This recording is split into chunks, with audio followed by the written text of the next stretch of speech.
ẹja lónìí Ibú Àbẹ̀kẹ́ mo tún ti kalẹ̀ sójú òòrùn yín náà nìyẹn wọ́n wá ní lónìí Ibú Àbẹ̀kẹ́ ojú mi kan mọ̀nàmọ́ná aṣọ mi gan ó ń blink wọ́n ní kí ló dé kí ló ṣẹlẹ̀ mo ní ibi tí màá ti pàdé olóore mi tí màá ti pàdé aláàánú mi mo wà nítorí ibi tá a ti ń ṣe ìfilọ́lẹ̀ eré sinimá gbòógì tó ṣẹ̀ jáde náà ni The Benefactor olóore kí ló ṣẹlẹ̀ gangan nú eré yìí ṣé ẹ rí ohun tẹ́ ẹ fẹ́ mọ̀ lèmi náà fẹ́ mọ̀ òun ni mo ṣe ní kẹ́ ẹ dúró pẹ̀lú mi lórí kápẹ́ẹ̀tì pupa ẹ̀ níbi tí màá ti máa mú àwọn ọ̀tọ̀kùlú àwọn ọ̀jọ̀gbọ́n tó ṣeré nínú eré yìí àti ọ̀pọ̀lọpọ̀ àwọn tí ó wá ṣe ìfilọ́lẹ̀ tí màá máa mú wọn fún yín lórí kápẹ́ẹ̀tì lónìí èèyàn bíi Bímbọ́ Adémọ́yè ní kẹ́ fojú sọ́nà fún bíi Kúnlé Rẹ̀mí àti Adéolúwo Owú tó jẹ́ adarí eré ìgangan kẹ́ fojú sọ́nà fún wọn torí gbọ̀ngbọ̀n akànṣe adùn àsìlárinrin lórí Orísun tẹlifíṣàn làwa wà ẹja lónìí Ibú Àbẹ̀kẹ́ ti lórúkọ tèmi kẹ́ mọ́ gbàgbé ẹ má bá mi ká lọ.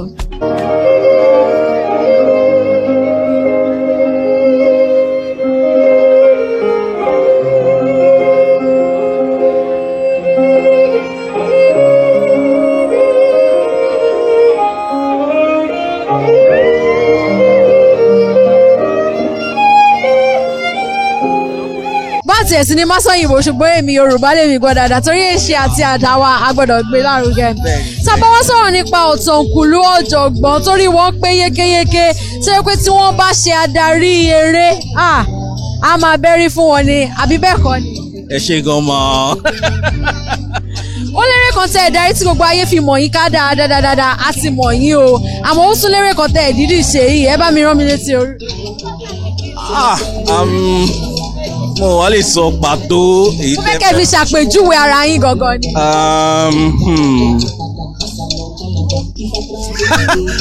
Mo ò lè sọ pàtó. Tí Olúfúnkẹ́ ọmọ Akíndélé. Ẹ̀yà Júdà nìyẹn, a tribe called Judah. A ti wo ẹ̀yà Júdà, a ti ríṣẹ́ takuntakun, egungun méje yàyà mẹ́fà tí ẹ ṣe inú ẹ̀. Ilé ìbáyà wá pè ní olóore. Ọlọ́run ti ẹ̀ ṣe mú èyí olóore mi lálẹ́ yìí báyìí. Kí ni nǹkan? Olúwa òde ṣé ó dẹ̀ gbé mi pàdé olóore aláàánú just like that. Mo dúpẹ́ lọ́wọ́ Ọlọ́run. Kí ni ká wá fojú sọ́nà fún gangan nínú eré? Kí ni nǹkan gbòógì kan tẹ́ rí pé ó máa ta wá jí nínú eré? So eré yìí this Yorùbá you want to speak. So I'm going to speak English. So I mean ẹ̀kọ́ púpọ̀ ló wà nù eré tá a ṣe tẹ́fẹ́ wò lálẹ́ yìí and ó ní láti ṣe pẹ̀lú ọ̀rọ̀ family ṣe mọ̀ pé family ni gbogbo wa ti wá and ó láwọn nǹkan tó máa ń ṣẹlẹ̀ ní àárín family nínú ilé tí a máa ń fi nǹkan bò instead ká address yẹ sọ̀rọ̀ mi yé yín àwọn nǹkan wọ̀nyí dẹ̀ máa ń padà ní effect ní society wa like the larger society so basically story ó center sí ọ̀rọ̀ family. Ẹ rẹwà dáadáa ó dáa a wá ṣe ìfilọ́lẹ̀ eré yìí mo dẹ̀ rí pé ẹ kópa nínú ẹ̀ ipa wo lẹ kó nínú ẹ̀ nù. mo ṣe ọmọbìnrin kan tó jẹ́ àbúrò fún olóore tó jẹ́ ẹni tó gbégbá orókè nínú iṣẹ́ yìí. èèyàn tó jẹ́ aṣáájú nínú eré tó jẹ́ gbogbo orókè. ó dáa kí ni nǹkan gangan tẹ́ lè sọ ẹyọ kan péré tí ó máa ta wá jí ta wá lólobó pé ká fojú sọ́nà péré. Gbogbo ẹni tó sùn nípa ọmọ obìnrin tí wọ́n ń tọ́ lọ́wọ́ wọ́n gbọ́dọ̀ wéré. Àyè dìbò ó dín gan gidi ó lọ ẹ̀sán kọ́kọ́ fún mi kí ni nǹkan tẹ́ rò pé ó lè mú kéèyàn kọ́yìn sí olóore àbí tó lè mú kó ṣèwàwó sí olóore. Ilá máa ń ga jù onírè lọ. Máa ń ga jù onírè lọ èyí tó túmọ̀ sí pé ẹ túbọ̀ bá mi tú dáadáa kí n tó bá yín tú. Èyí tó túmọ̀ sí wípé àìmọye olóore làwọn ẹlòmíì máa ń fi gígùn wọn lójú padà. Bẹ́ẹ̀ni. Kí ni kan tó lè fà wọ́n lè fi gígùn olóore lójú kan. Ẹlòmíì ò mọ̀ọ́re ni ẹlòmíì ò mọ̀ọ́re wọ́n dẹ̀ nítorí olè la ṣe ń sìrè ègún ẹlòmíì ò dẹ̀ mọ̀ọ́re ègún ṣe. Olójú èdè kí lẹ wá ṣe ń bí láṣàlẹ̀. Àwa wo eré tí a ṣe ni tí mo wà nínú ẹ̀. Ẹ kópa nínú eré yìí. Bẹ́ẹ̀ni. Kí lorúkọ yín? Orúkọ mi gangan ni Kìítán Bùkọ́lá Ọlọ́run tì mí lẹ́yìn. ó lẹ́ṣẹ̀ rẹwà torí wọ́n ní ọlá Ọlọ́run kì í tán ẹwà Ọlọ́run náà kì í dẹ̀ ń tán náà lóòótọ́. Ipa wo lẹ kó nú eré tàwa ṣe filọ́lẹ̀? Èmi ni mo ṣe Becca nínú eré. Becca ṣe wọ́n ní Becca ló fi gígùn olórí ẹ̀ lójú. Rárá Ọlọ́run má jẹ́ àfi gígùn olórí wa lójú. Rárá òun ni ṣé mo lè sọ lóyìnbó? Mi ò lọ má sọ òyìnbó. Ìgbébò. Ó dà ẹ jẹ́ ràn yín lọ́wọ́ kí ni nǹkan ẹyọ kan tẹ́ mọ̀ kó máa tàwa gírì nínú eré tàwa wò yìí. Gbogbo eré náà ó bá gbogbo ìdílé wí. Ìyá bàbá ọmọ ló ní láti wò kí wọ́n lè kọ́ ẹ̀kọ́ kan àbí méjì nínú ẹ̀. If I stumble, I know go fall. It's my full chest. Miss Tuntunlade, the news has it that you just signed a huge deal with one of the foremost record labels in Africa. You're very unprofessional.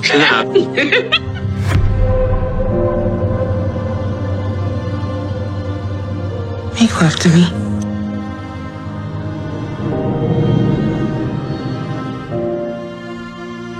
Tuntunlade.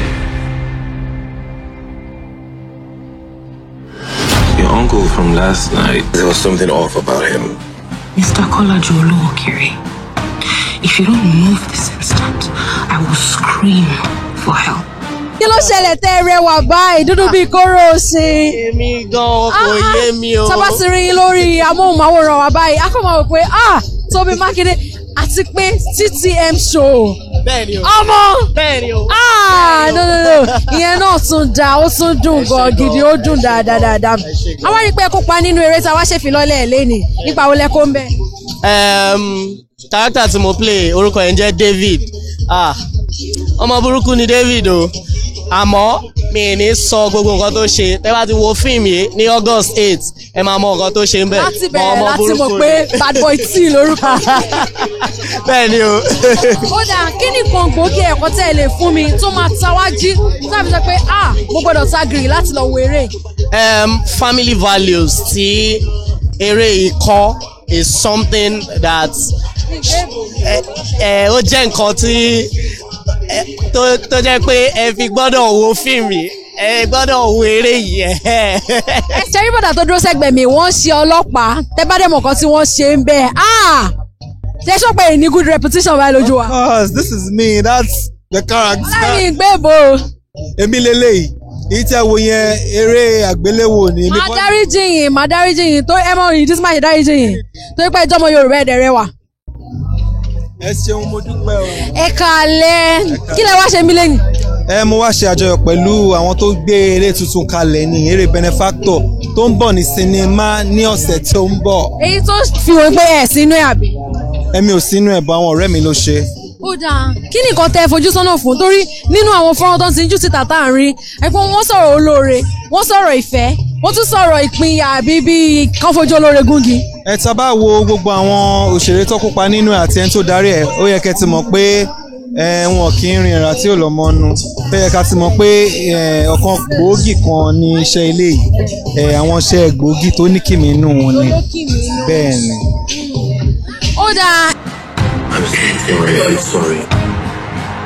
I don't want to go back house, Moki. I don't like how she treats me. She's not going anywhere. Are you not the girl who won Best SS2 student? Yes, sir. What exactly happened to that girl? Did she tell you why she ran away? I don't know. She's lying against me. If this scandal goes out, it will destroy our home. It will destroy your ministry and your own legacy. Orúkọ mi ni ọmọ mi, Dàda lórúkọ bàbá tó bí mi lọ́mọ. Èmi ni ọmọ bẹ́rẹ́ mẹ́ta ìṣàgá, ọ̀kan ṣẹ́, ọ̀kan nù, ọ̀kan la fi rọ́gbà aṣọ. Ọmọ bónílé kò sùn, apẹ́lẹ́ ìkùlé títí onílé máa fi dé. Calm down, kí ló ṣẹlẹ̀ gangan, kí ló dé? Mo fẹ́ràn pé ẹ lè kí ara yín dáadáa. Lálẹ́ àwa ṣe ìfilọ́lẹ̀ eré kan gbòógì. Ṣé wàá nú ẹ̀? Rárá mi ò sí bẹ́ẹ̀. Àmọ́ ẹ wá bá wọn ya ayọ̀ ìfilọ́lẹ̀ eré yìí. A wá pè ní olóore the benefactor. Kí lẹ fojú sọ́nà láti rí? Torí nínú àwọn fọ́nrán tó ti ń jáde a rí pé wọ́n sọ̀rọ̀ nípa olóore wọ́n sọ̀rọ̀ nípa ìfẹ́ wọ́n sọ̀rọ̀ nípa ìjákulẹ̀. Lóòótọ́ mo fẹ́ wò nìyẹn o àmọ́ alẹ́ yìí àwọn tó ṣe agbátẹrù eré àti olùdarí eré wọ́n jẹ́ ọ̀rẹ́ mi mo dẹ̀ mọ olùdarí ẹ̀ pàápàá tó jẹ́ Dexy mo dẹ̀ mọ̀ pé àwọn iṣẹ́ tó máa ń ṣe wọ́n máa ń lékè ńkà gan ni mo ṣe wá lálẹ́ yìí láti wá wo olóore mi. àwọn Yorùbá yóò dá mi lọ́rùn ọrùn mi ò gbọ́dọ̀ kan o ìrègùn làdẹ̀ máa ń fi wá oore nílẹ̀ Yorùbá o ó dáa a wá rí i pé wọ́n sọ̀rọ̀ nípa ìfẹ́ wọ́n sọ̀rọ̀ nípa oore nínú eré yìí báwo ni wọ́n ṣe lọ́pàá. Gbogbo oore kọ́ ló yẹ ká gbà gbogbo ẹni tó lóun fẹ́ ṣe wá lóore kọ́ ló yẹ ká sowọ́pọ̀ pẹ̀lú wọn gbogbo ìgbàdẹ̀kọ́ ni ẹni ń wá fà ń wó fò ń gbà mí. ọmọjà wá fàkàwọ́ fò àwọn ọ̀rọ̀ tẹ́ sọ ìjìnlẹ̀ gangan ni òun lè ṣe jẹ́ ọ̀tọ̀kùlú ẹni tá a gbówẹ̀ tá a ta gèrè. àmọ́ nínú àwọn fọ́nrán tẹ́ ẹ sì ń jù síta tá a ti rí a rí pé sọ̀rọ̀ nípa ìfẹ́ àti bí ìpínyà ìfẹ́ bí betrayal ìjákulẹ̀ a tún rí olóore bó ni gbogbo ẹ̀ gangan bó ṣe wọnú ara wọn. because kò ń ṣe nǹkan èròjà kan kọ́ la fi ń dáná àbí so gbogbo èròjà wọn yẹn náà la fi sínú gbogbo ẹ̀ tó fi jẹ́ kí fíìmù yẹn dùn so tẹ bá ti wò ó tán ẹ máa wá rí nǹkan tá à ń try àti sọ láàrin ẹ̀.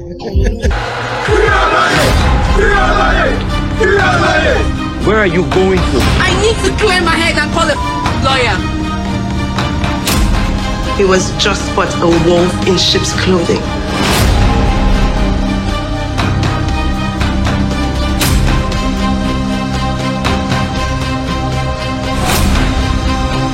You think I care what happens to me? I don't want justice. I want revenge. nǹkan tẹ́ fẹ́ ṣe báyìí ní àṣálẹ́ ni pé ìgbà tẹ́ wá bí báyìí ní àṣálẹ́ wọ́n wá ní olóore ni a wá ṣe ìfilọ́lẹ̀ kí ni nǹkan gangan tẹ́ wá fojú sọ́nà fún torí inú àwọn fọ́nrán tó sì ń jáde a rí pé wọ́n sọ̀rọ̀ nípa ìfẹ́ nípa oore wọ́n tún sọ̀rọ̀ nípa kó fojú olóore gúngi kí lẹ fojú sọ́nà fún. gbogbo ẹ̀ náà ni gbogbo nǹkan tẹ́ sọ iná ni mo fojú sọ́nà fún nítorí pé bí wọ́n ṣe sọ pé kò dáa kéèyàn máa fojú olóore gúngi kí lẹ́ni yẹn ṣe kí nìdí tí ó fi ojú olóore ẹ̀ gúngi gbogbo àwọn ìdí yẹn náà la fẹ́ wò káyé ọ̀nà náà bóyá ó tọ́ sí láti fi ojú mi ò sọ pé ó dáa kéèyàn fojú olóore gúngi o bó ti wù kó mọ o nítorí ó dáa kéèyàn máa ṣoore kò dẹ̀ dáa kéèyàn máa ṣèrègùn ṣùgbọ́n Yorùbá tí wàá sọ wípé tí oore bá fẹ́ sọnù ìrègùn la fi wà. ṣé a máa rí ìfẹ́ nú ẹ̀ àbí kí la máa bá pàdé nú ẹ̀. ìfẹ́ wà ìjà wà ìtọ́ra ẹni sọ́nà náà wà. lákòótán ẹ pa òwe kan tó ní olóore nínú. ẹgbẹ̀rún mẹ́wàá. olóore mi ò má fi mí lẹ̀ lọ.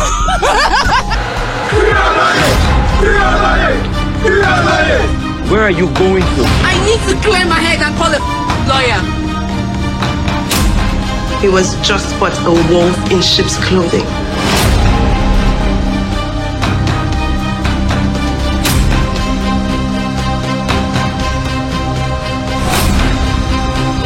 You think I care what happens to me? I don't want justice. I want revenge. inú mi tuntun yàtọ̀ nítorí kíni èmi fúnra mi gan ti bó lóore pàdé ní àṣálẹ́ yìí àbí báwo lẹ ṣe rí sí àti lọ àti bọ̀ àti dé ààbọ̀ ọmọ jẹ́ eré ó dùn ó lárinrin mo kẹ́kọ̀ọ́ nú ẹ̀ gẹ́gẹ́ bí omidan mo kẹ́kọ̀ọ́ nú ẹ̀ gẹ́gẹ́ bí ìyáàfin tó ti wà nílé ọkọ ẹ̀yin náà ń kọ́ gẹ́gẹ́ bí ìbálé ilé àbí àpọ́n ṣẹ́yìn náà ti kẹ́kọ̀ọ́ nú ẹ̀ torí ọgbọ́n tó pọ̀ tó kí pọ́pọ́pọ́ ló pọ̀ sínú eré àfi kẹ́ ẹ tú yáyá jáde o kẹ́ ẹ wá wò ó dìgbà ń kẹ́ ẹ tó lè mọ̀ àmọ́ kí n tó lọ ẹ̀yin náà bá mi dáhùn ìbéèrè kí nìkan tó lè fà á téèyàn lè ṣe tó lè mú kí olóore kó fi gígùn ojú ẹni tá a ṣe lóore tó lè mú kó fi gígùn ojú olóore ẹjọ́ máa rókì lọ́kàn yín títí gbà tá ó tún fi pàdé ẹja lóní bó àbẹ̀kẹ́ lórúkọ tèmi ní kẹ́ mọ́ fòjòpòjò mi kẹ́ mọ́ fòjòpòjò tèmi ọ̀kan ṣe rìn mí lámọ́ mi gbọ́ ọ̀kan ṣoṣo ẹ̀fọ́ mi lámọ́ ọ̀ṣọ̀dọ̀ lórí ìkànnì yìí náà ni Orísun tẹlifíṣàn láti mú wá fún yín ká tún fayọ̀ pàdé o ire.